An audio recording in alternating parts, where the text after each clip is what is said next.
VCY America presents Crosstalk, a nationwide call-in program discussing issues that have an effect on our families, our communities, our churches, our nation, and our world. Crosstalk, an opportunity for you to voice your concerns for biblical principles. And now live by satellite and around the world on the internet at vcyamerica.org. Here is today's Crosstalk. And we thank you for joining us today on Crosstalk on the VCY America Network. Folks, I believe this is a must-listen-to program today because we're going to be talking about that which is marching forward here across our land. That is the implementation of the Affordable Care Act, otherwise known as Obamacare.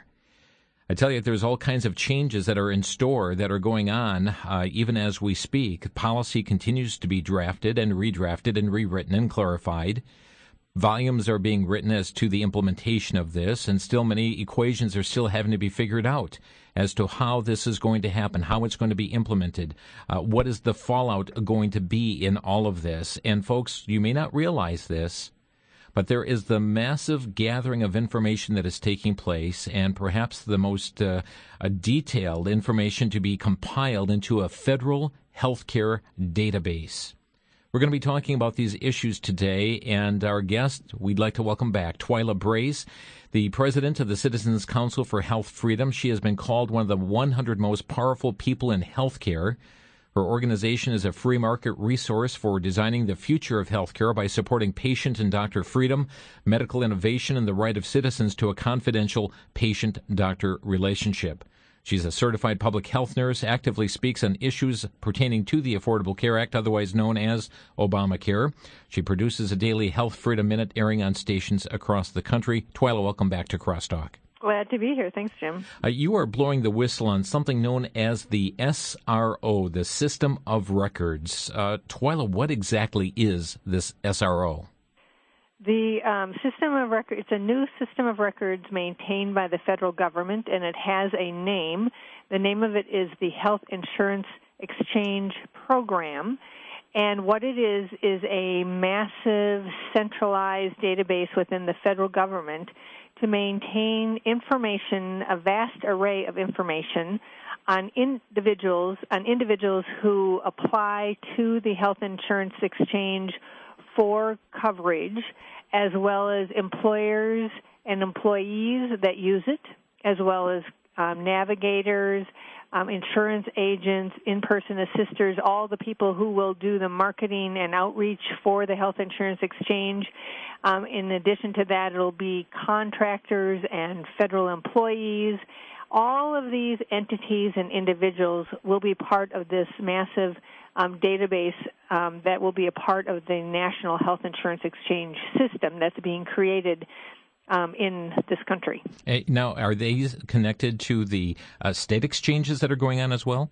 Well, when I say National Health Insurance Exchange system, what I really mean is that there is in essence, a central server, which is called the Federal Data Services Hub, and that is connected by computerized connections, online connections, to a website and an infrastructure in every state. So those are called the state insurance exchanges, but we sort of look at them as just state arms of the National Exchange. So the National Exchange is made up of these 50 different websites in every state, the IT connections, and the Federal Data Services Hub. So it's just one big system, and this federal system of records is what will be created throughout the entire system. So the federal hub, when you go to the website in your state and you press send after putting in all this personal information about yourself, it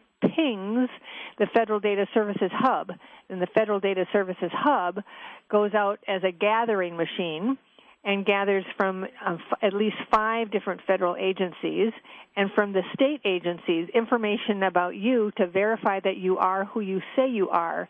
And then all of this information that it has gathered and that you have sent in is put in this new system of records for, as far as I know, permanently. Now, let's talk about this Federal Data Services Hub. What types of information are you talking about?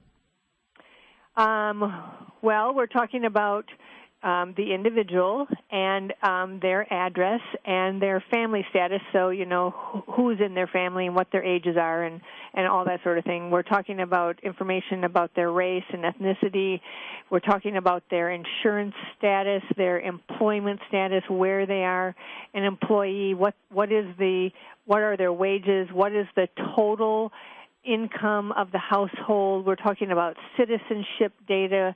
We're talking about tax status. We're talking about your Social Security number, whether you've ever been incarcerated or not, whether you're on Medicare, Medicaid, or any other program. And then all of this stuff is put together to determine whether you can have insurance. Well, it's actually not insurance. Whether you can have coverage on the exchange or whether you can't, and whether you're lying to the exchange or not. And interestingly enough, the application form to apply for exchange coverage, which is government coverage, the application form says under penalty of perjury. So you have to sign on the dotted line under penalty of perjury that everything you said is correct. And you have to, the application form also says that you have to regularly check in with the exchange if anything that you have written on your application changes or is different from what you wrote. Wow. I mean, folks, I hope you understand the complexity of this and also the volume of information that we're talking about here when they're talking about things like your employment, who is your employer, how much money you made, your health status, your personal identity, your citizenship. I believe criminal history is part of that too. Right. Your enrollment and entitlement programs. And then it just goes out with tentacles out to other federal agencies and just compiles all this information together it sounds just like a massive database on every individual. Right. I guess you could say that if you choose not to enroll, which of course is what we are encouraging people not to do, if you choose not to enroll, they will not create that on you, we think.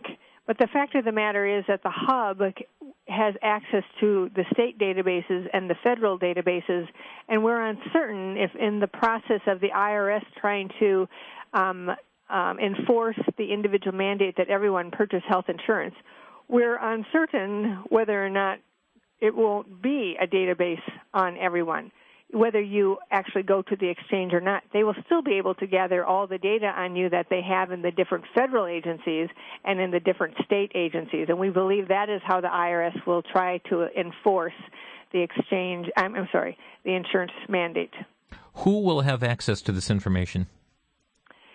Well, a variety, all the ones that share the information, I believe, will have access. Now, if I had looked just maybe a smidge more, I could have figured this out, and I think maybe during the break I am going to do that. Okay. I believe that the IRS will have access to it, and I believe that the federal agencies will have access to it, and the exchanges will have access to it.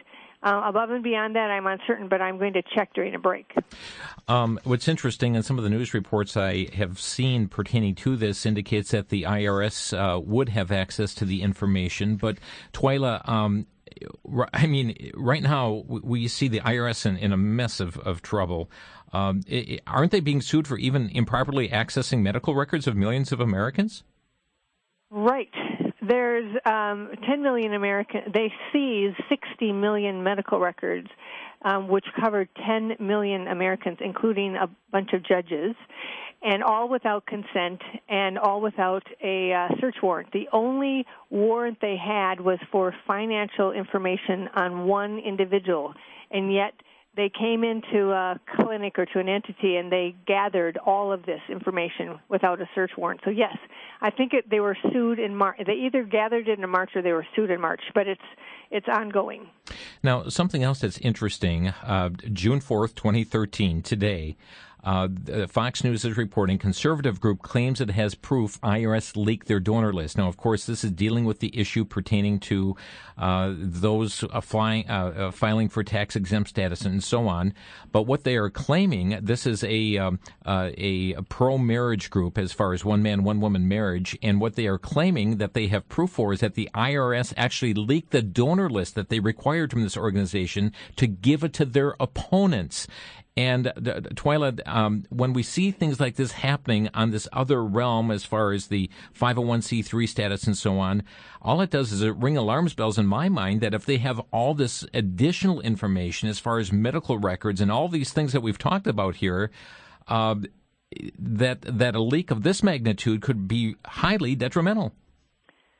Right. That is just amazing, because as a nonprofit organization, we have to send information into the IRS, and the fact, or I shouldn't say the fact, the allegation that the IRS has leaked this should be severely damaging, should cause certain people to be fired. And, there's nothing, this is one thing that we say about privacy, is once the privacy has been breached, you cannot get it back again. So once it has somebody's medical record, somebody's financial record, somebody's donation has been made publicly known, a certain number of people will always have access to that information in their brain, if nowhere else, and be able to speak about it. And so you can't retrieve privacy once you have lost it. Mm-hmm. And that is just an incredible breach of not only the law, but just ethics, right? I mean, yeah. That has really happened. That, it's hard. It can't be undone, but there needs to be ramifications. Now, you said people would be able to opt out of this SRO, the System of Records, this Federal Data Services Hub? Well, I said it's possible. So one thing is if you choose to, if you refuse to enroll in the exchanges, if you refuse to go online, you refuse to give them your data on this application form, then to some extent you will be able to opt out. But I'm uncertain yet exactly how this is going to work, because the hub has the ability to go into all these federal agencies and all these state agencies. They're not going to get you to provide that information, but what the hub actually does is take your application information and then go to the state and federal agencies to verify what you have said. So, that you may or may not be able to opt out if what it does is for everybody who does not enroll. It still combs through the state and federal agencies to find all the non-enrollees to get that information. Now, is a non-enrollee one who gets private health insurance? Yes, or chooses to be uninsured. Okay. Yes, or gets employer-sponsored coverage, and that as private insurance, as opposed to some of the employers are going to send their employees to the exchange, and then it will not be private insurance. And if you don't get insurance through this, aren't you in violation? Aren't you mandated to have insurance? Well, you're mandated to have insurance, but the Supreme Court said last year that it is unconstitutional for you to be mandated to have insurance. And therefore, the only constitutional thing, although people disagree about Justice Roberts' decision, but he said it was constitutional to tax you for choosing not to have health insurance, but that it is perfectly legal for you to not be insured. Twyla Braze is our guest today. She is president of the Citizens Council for Health Freedom. We'll have more information about her organization right after our break, as well as something that there are many, many people across this country that are receiving letters regarding something called an ACO, or Accountable Care Organization, and asking for you to be a part of it. What's it all about? We'll talk more about it after the break. You're listening to Crosstalk on the VCY America Network.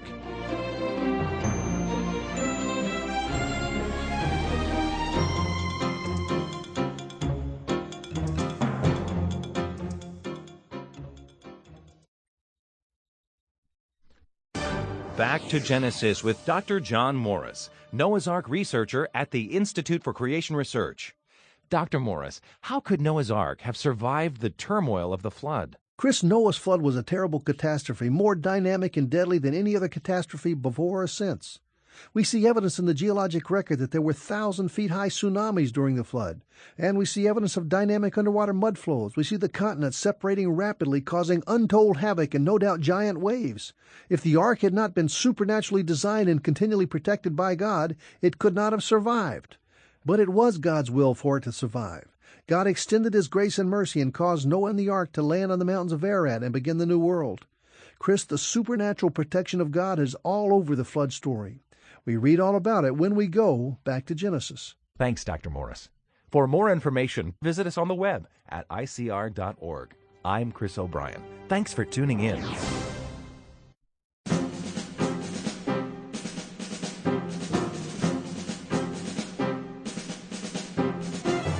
Our guest today on Crosstalk is Twyla Braze, president of the Citizens Council for Health Freedom. We're talking about this federal healthcare database, the SRO, the System of Records, this federal data services hub gathering information on people all across the nation, things that have nothing to do with healthcare, but all part of this massive, massive database.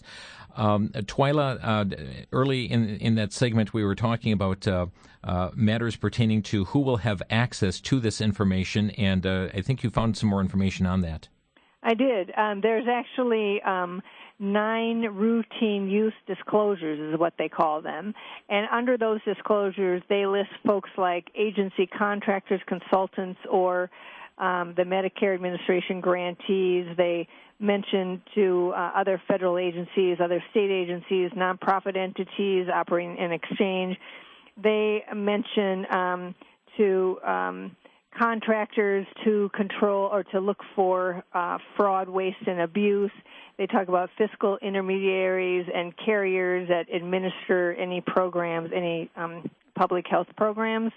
They talk about contractors that could look for breaches of security. They talk about the U.S. Department of Homeland Security, and then any health insurers for the purpose of giving people federal subsidies. And this list sounds hugely broad, and I understand they're not subject to obtaining your consent before they access it? Right. Actually, because I'm looking at right at the rule as we speak here, it says that the administration may release information from the HCS exchange without the consent of the individual to whom such information pertains.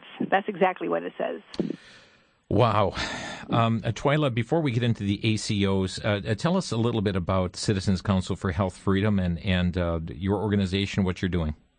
Sure. Our organization is a nonprofit, and we've been around for quite a while, and our goal or our mission is to support patient and doctor freedom, medical innovation, and the right of citizens to a confidential patient-doctor relationship.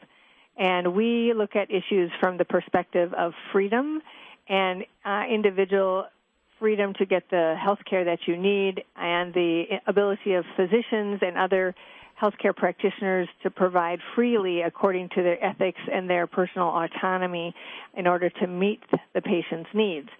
So we give presentations around the country and talk to programs like yours, and thank you for having us on. Mm-hmm. And we also have an e-news that's going out tomorrow that people can sign up for on our homepage, and that is www.cchfreedom.org, cchfreedom.org. So we do a whole lot to try and inform the public about what's happening and then try to help people know how they can take action. And folks, I would commend that you get on that email listing because Twyla continues to comb through the news and report on issues just like this that are going on, reports them every Wednesday afternoon. You'll get an email with just a number of issues pertaining to the Affordable Care Act, its implementation, privacy-related issues. And Twyla, one of the best things about it, it's absolutely free. Yeah.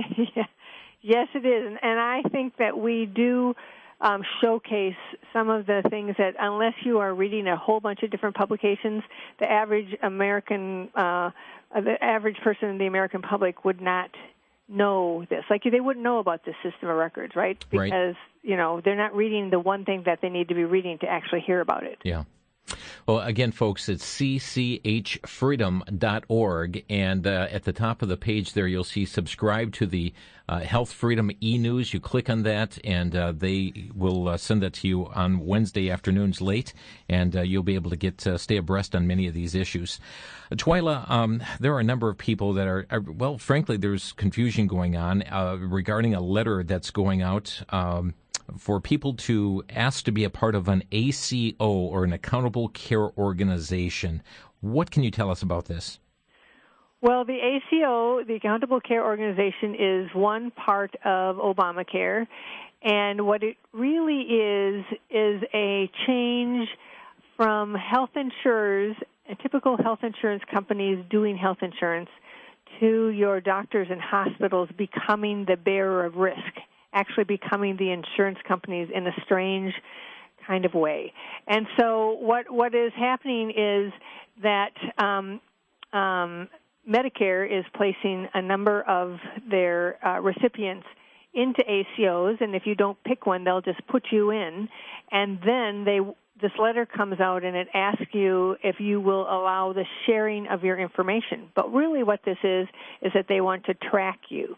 So just to be a little clear about the ACO is a hospital and doctors that come together under one umbrella. And the health insurance company or Medicare provides a set amount of money to the ACO either for an entire year or maybe even up to 3 years.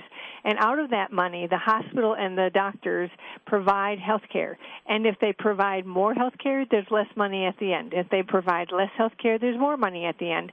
And so some people have called it an HMO on steroids. It will really ration healthcare because there's just a limited pot of money.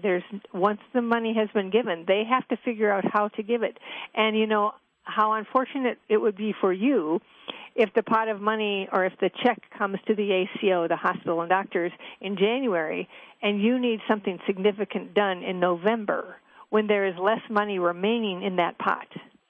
So, you know, we're really looking at a rationing scheme here, and the letters are just to try and get seniors to say yes to the tracking of their data, because you don't have to stay in the ACO network, but that's where they want to keep you. And if you have left the ACO network and gone to a different doctor of your choice that's not there, they want to know about it, and they want to encourage you to come back. So, you know, that's what that letter is really asking for. Do you advise people opt out of that?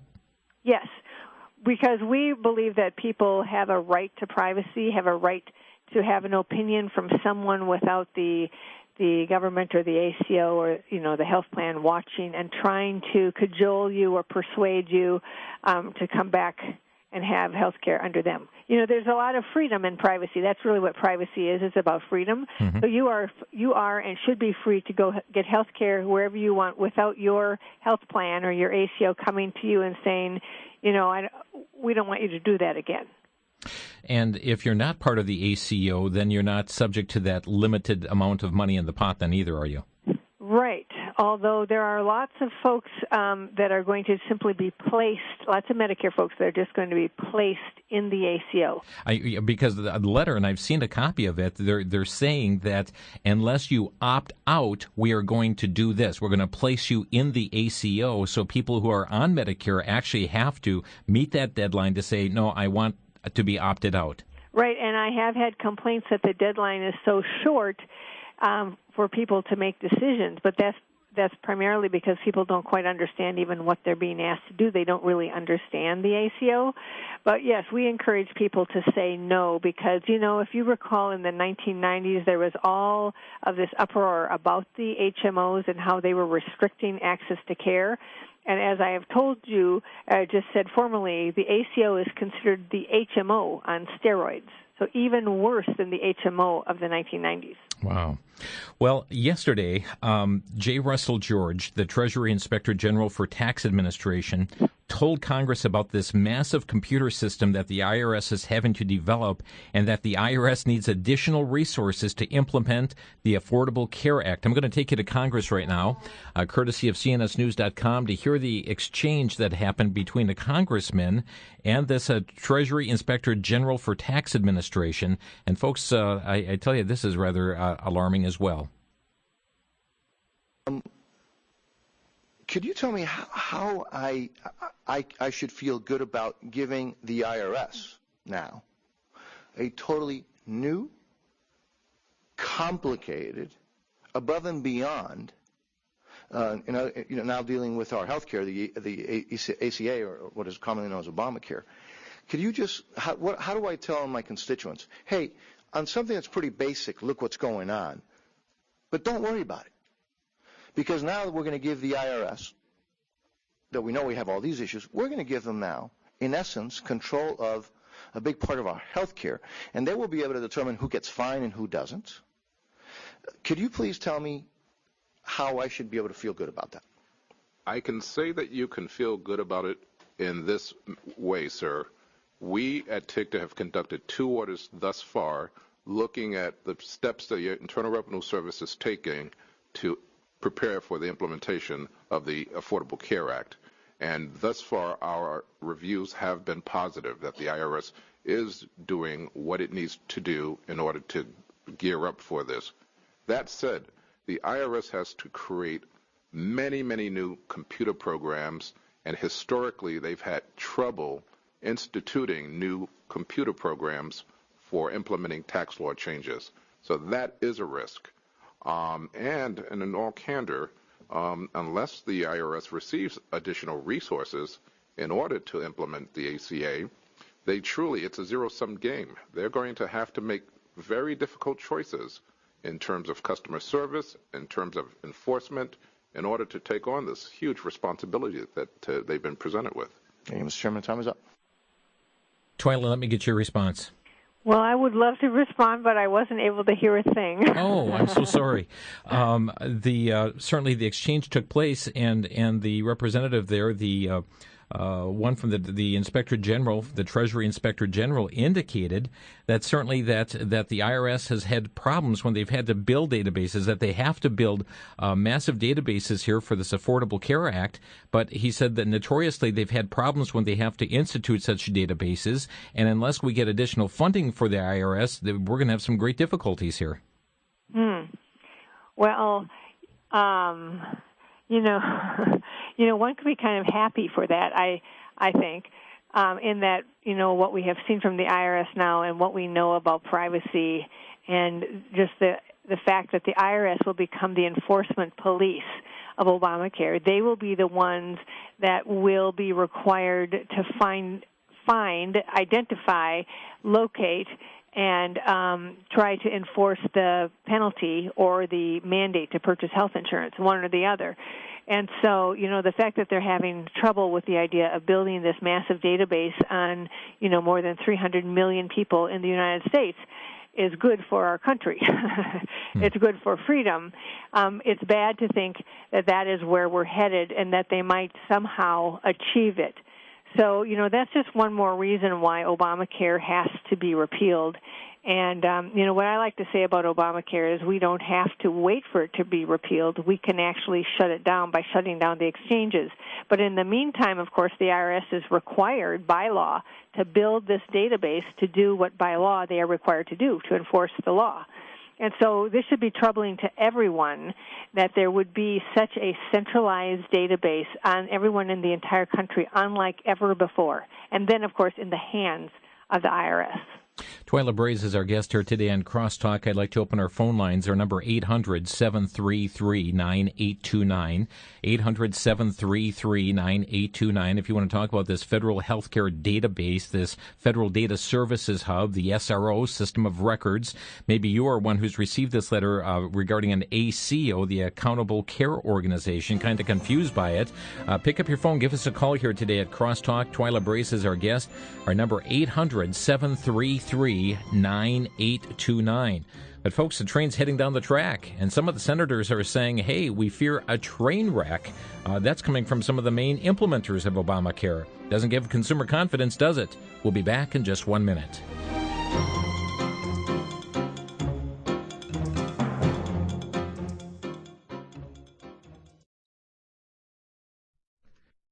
Was the creation week literally 6 days? Does science point to an old Earth? Young Earth creationists and old Earth creationists have been debating their respective positions for 2 centuries. The controversy has become one of the major battles in the modern church.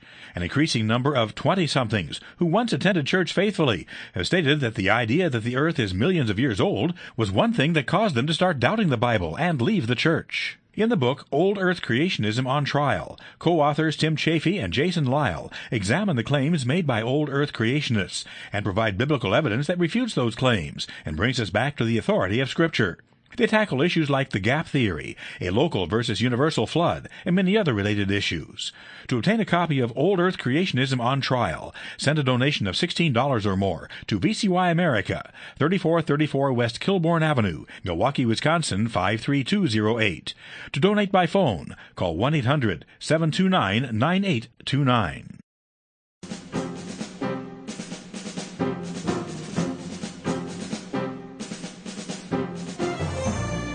Friends, again, I mentioned this is a must-to-listen-to program today on Crosstalk because there is so much that's going on, and you're not going to be receiving this from other sources. You're not going to put on your nightly news tonight and hear your news commentators talk about the issues that Twyla is addressing today on Crosstalk.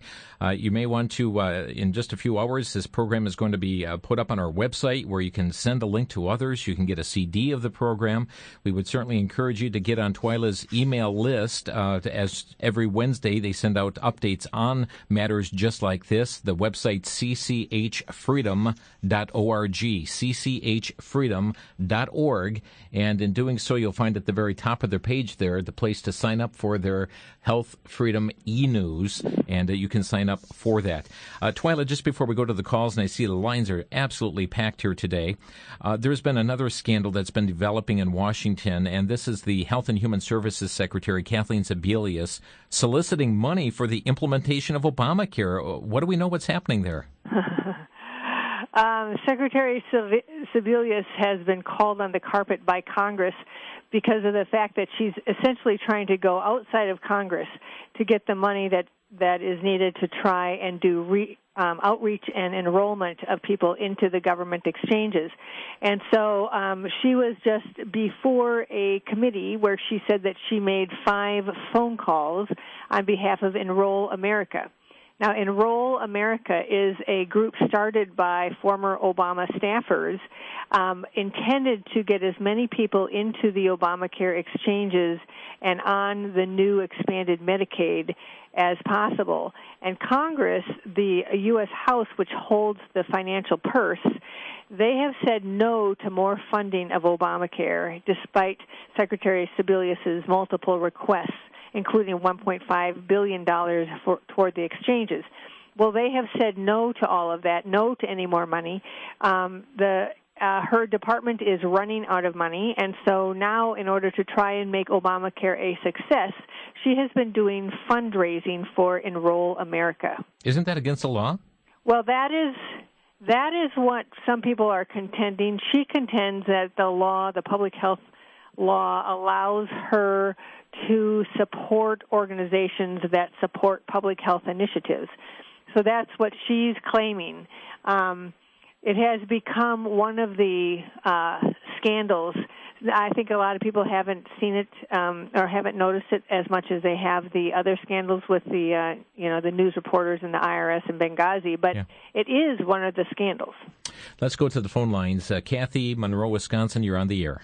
Hi, I don't see how the IRS can be trusted with anything. I mean, look they spent $50 million on these conferences and doing line dance classes and Star Trek spoofs and Gilligan's Island spoofs and all the like. Yeah, and they already took $716 billion or was it million out of the Medicare fund to fund this Obamacare, and then they using money, for their advertising, trying to implement it. This health care, I mean, it's insane. But it's moving forward. Yeah.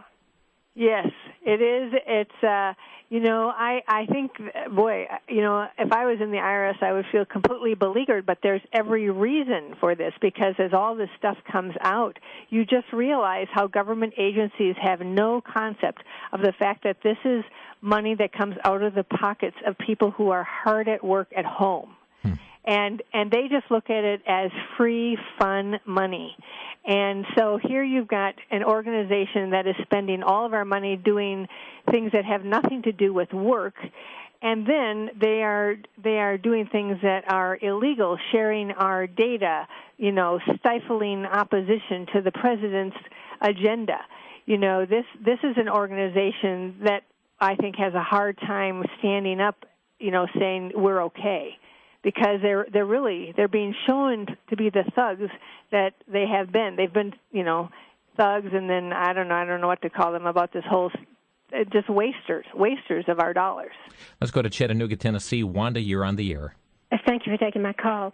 I just want to say your program has made me more certain than ever that we need to repeal this unaffordable Health Care Act before we go any further. They're coming up with so many rules and regulations about it. They're using up reams of paper, and you know that it's going to be so complicated. It'll be as bad as the tax code and difficult to deal with when it is implemented.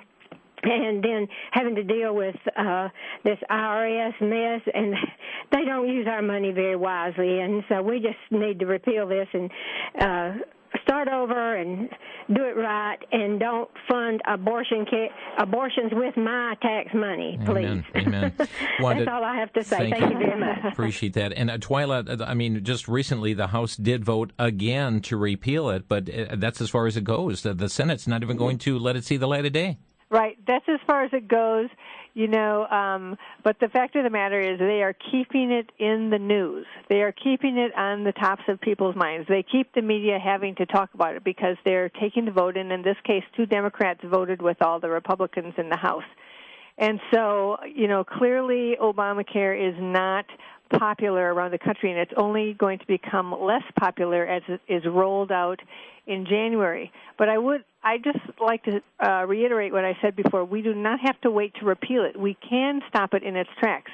If you look at a law, what you're looking at are black words on a white piece of paper. They can be erased. They can be deleted. They're not permanent. They can be gotten rid of. They can also just fail.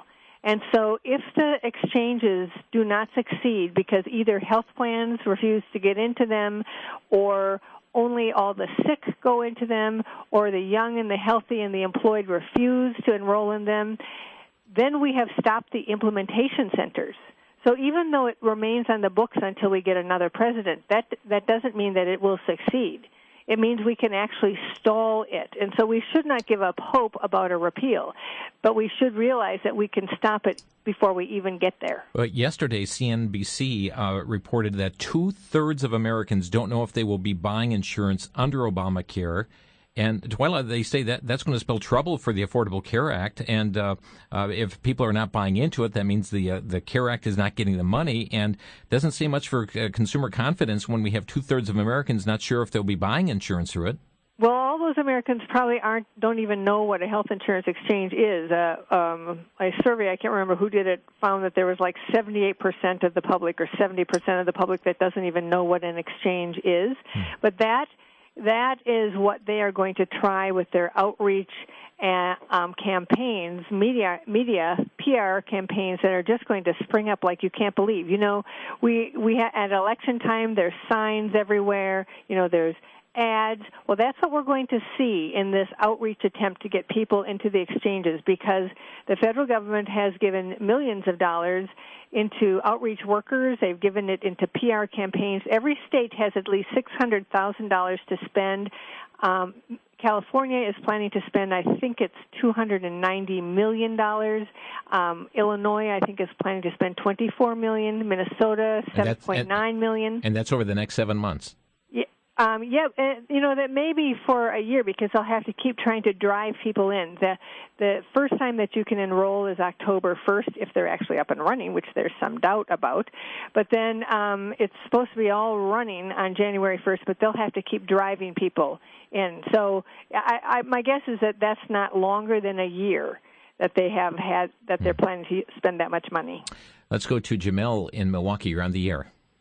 Hi, I just wanted to know, I get clarification. I mean, as far as this database that the IRS is trying to develop, what are they really getting at with that? I mean, doesn't the IRS already have information on everyone basically already? So what is the real reason that they're trying to create this database?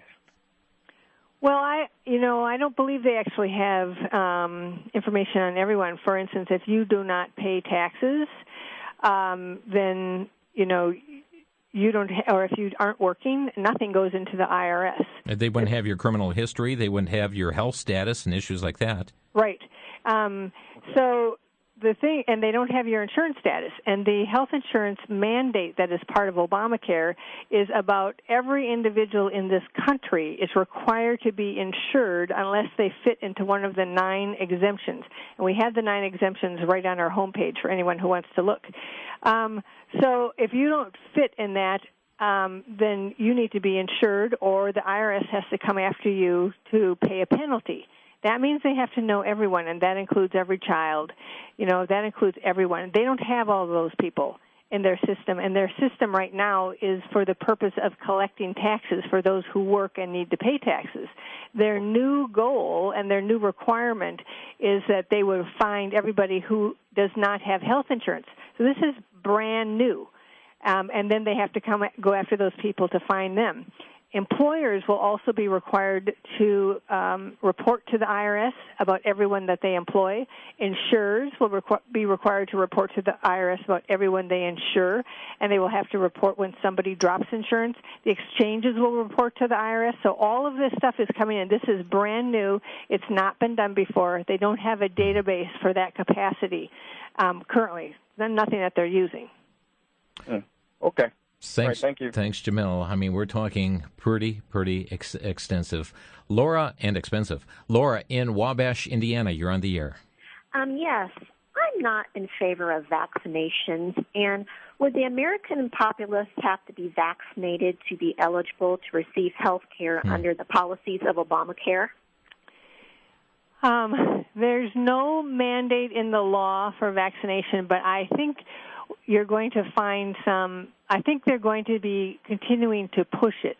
And already physicians, clinics, and hospitals are evaluated for their quality based on getting a certain percentage of their population, their clientele, vaccinated to a certain degree. So, so they can have stigma, black marks on their quality reports if they don't have enough people vaccinated. So there's already this push.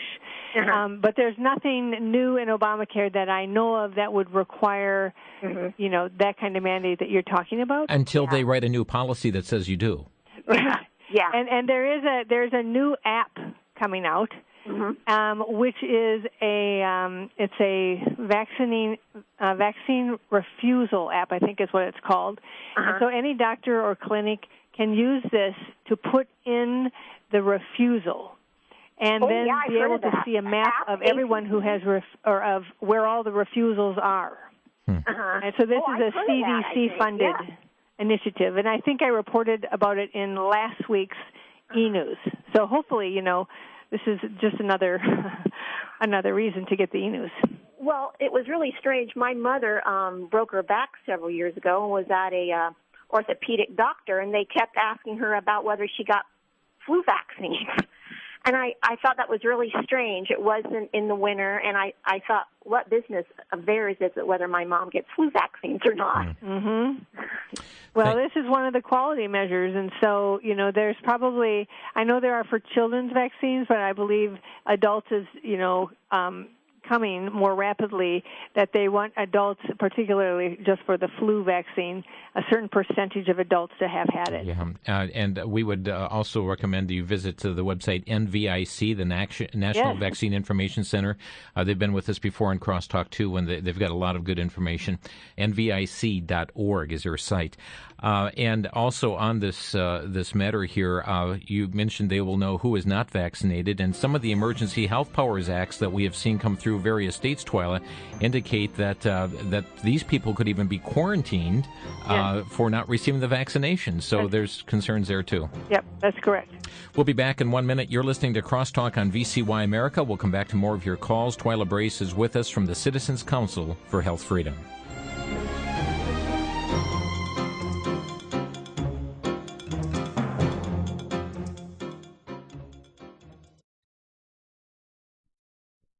For the Worldview Weekend Minute, I'm Brandon House. Our website is worldviewweekend.com. We're continuing our series on a biblical worldview and money. We're on point number 15 of 20 today. Number 15 is, a wise man is aware of his financial resources and plans accordingly. We see this in several places. Just a few verses would be Proverbs 27, verses 23 to 24, Proverbs 27, verse 12, Proverbs 24, verses 3 through 4, A wise man is aware of his financial resources and plans accordingly.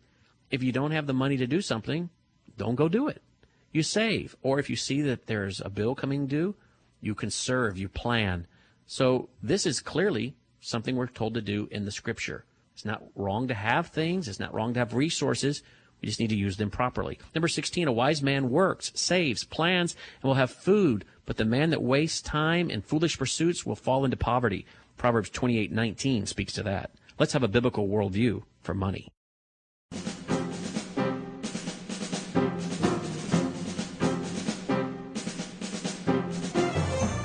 Friends, I hope you're listening.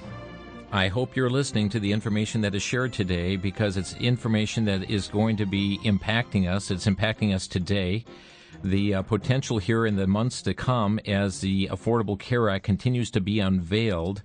Newsmax reported just last week that many people who buy their own health insurance could get surprises in the mail this fall, cancellation notices because their current policies don't meet the requirements of Obamacare.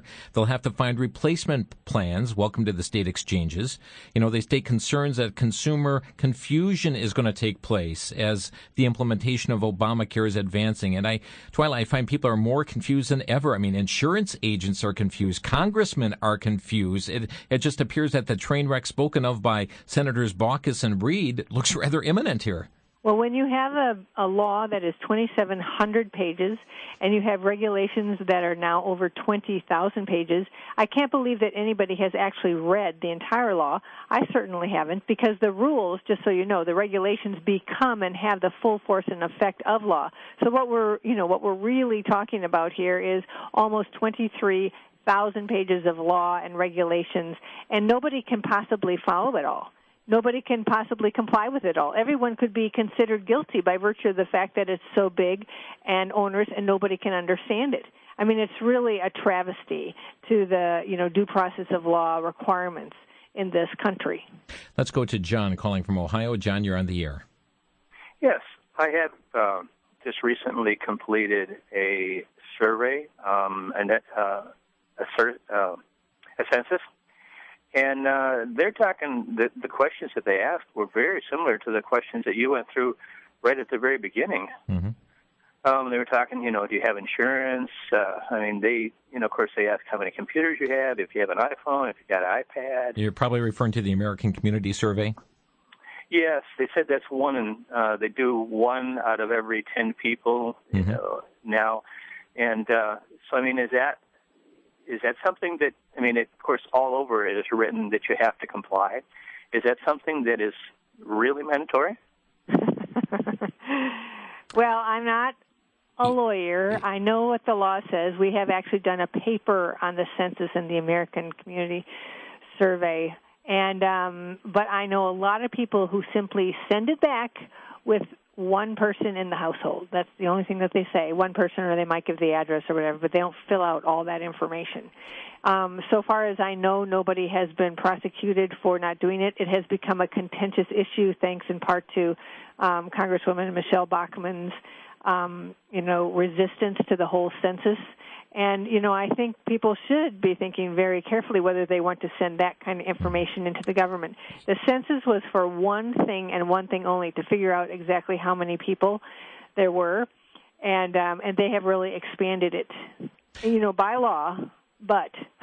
John, I would really commend Matt Staver to you at Liberty Counsel, who has been with us several times on Crosstalk as well, to get the legal perspective, constitutional perspective. 800-671-1776.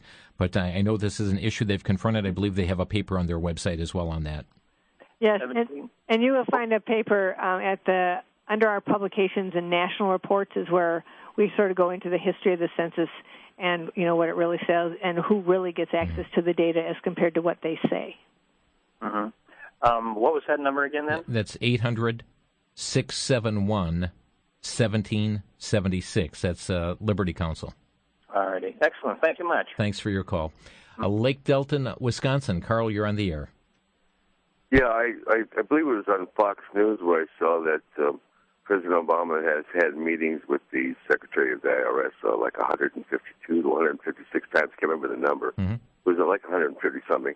And that that there's no way he can wiggle his way out of this one as far as not knowing what's going on with the IRS and the income tax debacle.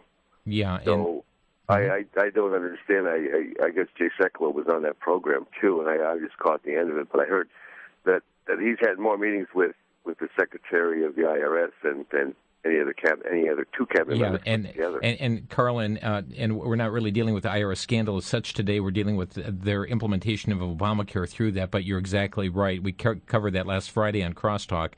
More meetings, more White House visits from the individual from the IRS than any other cabinet level there in Washington. Certainly alarming. Michelle in Chattanooga, Tennessee, you're our final caller. Thanks for joining us here on Crosstalk. Yes. Are you talking to me? Yes.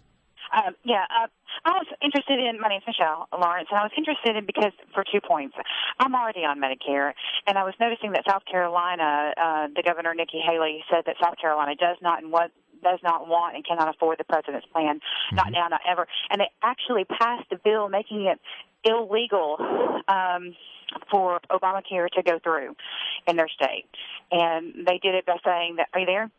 We're listening. Go ahead, Michelle. We're almost out of time. And they did it by saying that these exchanges are nothing more than a way to make the state do the federal government's bidding and spending massive amounts of taxpayers' dollars on insurance subsidies that we can't afford. And South Carolina, I think, is taking the lead, in the sense that they are showing us a path, other states, how we can sort of rebuke this overall plan. And now, as far as IRS and their system that they have to set up, I mean, they're just following the law. I married an attorney. I tell you what, Michelle, we're almost out of time. I'm going to have our guest comment here on your first point here. What about states, Twyla, who say, hey, we're not going to be a part of this. We're not going to, expand where the federal government's saying we have to expand?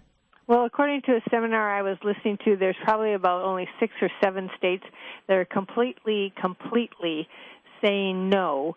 The rest of them, even though there's 36 states that have said no to a state exchange, there's a whole bunch of them that are either having explicit partnerships with the federal government to impose the federal exchange, or quiet, silent ones where they're agreeing quietly with the federal government to help with the process.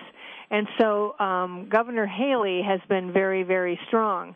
And what we need, of course, are more governors to be just that strong in saying no. And, of course, what they could use is more people saying to them, no way, no how about putting the exchange in, or even helping the federal government put the exchange in. Because you see, if the state refuses to comply at all, that means that the hub cannot have access to the state databases. They will not open up the portals to the state databases. But any state that opens up the portals is helping to implement Obamacare. Twyla Braze has been our guest today from the Citizens Council for Health Freedom, cchfreedom.org. Twyla, thanks for being with us today. Thank you so much, Jim. And folks, you can sign up for their e-news on their website every Wednesday afternoon. You'll get the latest updates on these important issues. Share the information today you learned with someone else. You've been listening to Crosstalk via satellite and the internet from VCY America. Views expressed may or may not be those of this station. For a CD of today's program, send a donation of $6 or more to VCY Take Ministry, 3434 West Kilbourne Avenue, Milwaukee, Wisconsin, 53208, or download by RSS or podcast from crosstalkamerica.com. And join us again for Crosstalk.